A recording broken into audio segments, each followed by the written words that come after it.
As the U.S. mourns yet another mass shooting, countless towns and families across the country know this pain, the pain that Uvalde is going through all too well, especially in Texas. The shooting at Robb Elementary comes just 1 week after the 4-year anniversary of the Santa Fe High School shooting, which left 8 students and 2 teachers dead.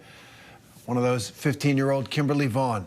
And since then, Kimberly's mom, Rhonda Hart, has become a fierce advocate for gun violence, for anti-gun violence issues, volunteering with the Texas chapter of Moms Demand Action. Rhonda joins us now with more. Thank you so much for taking the time to be with us today, Rhonda. And hi, thanks for having me. I just wonder, when you heard about Uvalde, what went through your mind? So I was at work all day, and when I first heard about it, it was allegedly a smaller shooting. It was, 2 to 4 people. And then I went to physical therapy. By the time I got out of physical therapy that day, it had snowballed to 14. And I think by the end of the night, it had risen to 19. And the first thing that came to my head was just absolutely disgusted at Texas leadership. We were promised in 2018, after our shooting, we had a meeting with Greg Abbott, Donald Trump, Senator Ted Cruz was in that room, other elected officials, and they promised us more school safety and more gun laws.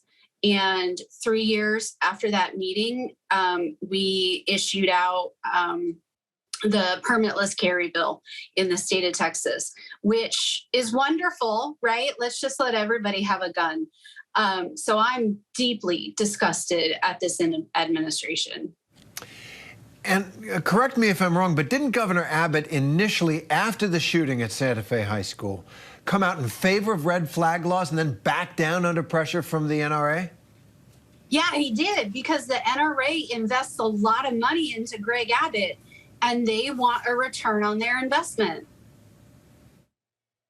It looks like they've gotten it, as you point out. I want to ask you, as a mom with this kind of unimaginable experience, what you might say to some of the families going through the immediate searing pain of losing their little ones in Uvalde. What can you tell them from the perspective of years?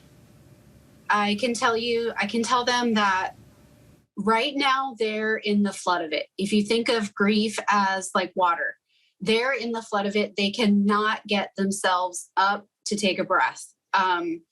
Their bodies probably hurt. They're not going to sleep for days. It's going to be awful. But it does get better. I think probably around year number 3, it got better for me as far as anniversaries go. And to the families of Uvalde, do not worry about speaking to the press and the media right now. We've got you. We've got your backs. There's a whole slew of us here over in Galveston, Houston area. And we're happy to bear this burden for you while you go through and process and lay your little ones to rest.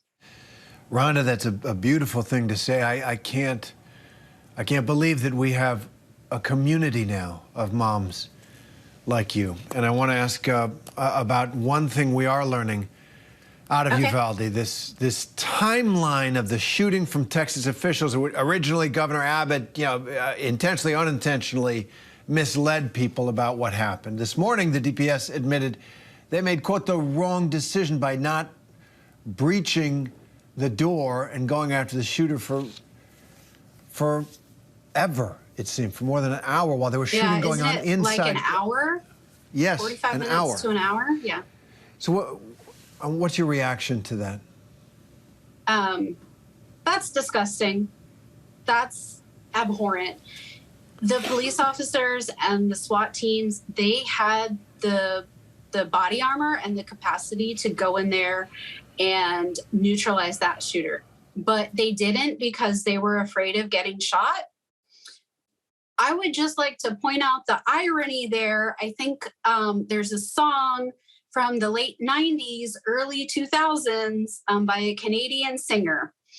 That's what the police officers are there for, that they knew when they signed up for their job that there's a chance that they might get shot. Little second to fourth graders that go to school, they did not sign up to get shot. Neither did my daughter as a ninth grader. And so to quote my good friends in Parkland, I call BS on that entire thing. They should have charged that door immediately. Absolutely. Rhonda Hart, thank you so much for being with us. Thank you for what you're doing and the example that you are to that terrible community in our country of people who have suffered I hope I can help through this. I hope so too. You've helped us. Thank you very much. Okay. Bye. Hi everyone, George Stephanopoulos here. Thanks for checking out the ABC News YouTube channel. If you'd like to get more videos, show highlights, and watch live event coverage, click on the right over here to subscribe to our channel, and don't forget to download the ABC News app for breaking news alerts. Thanks for watching.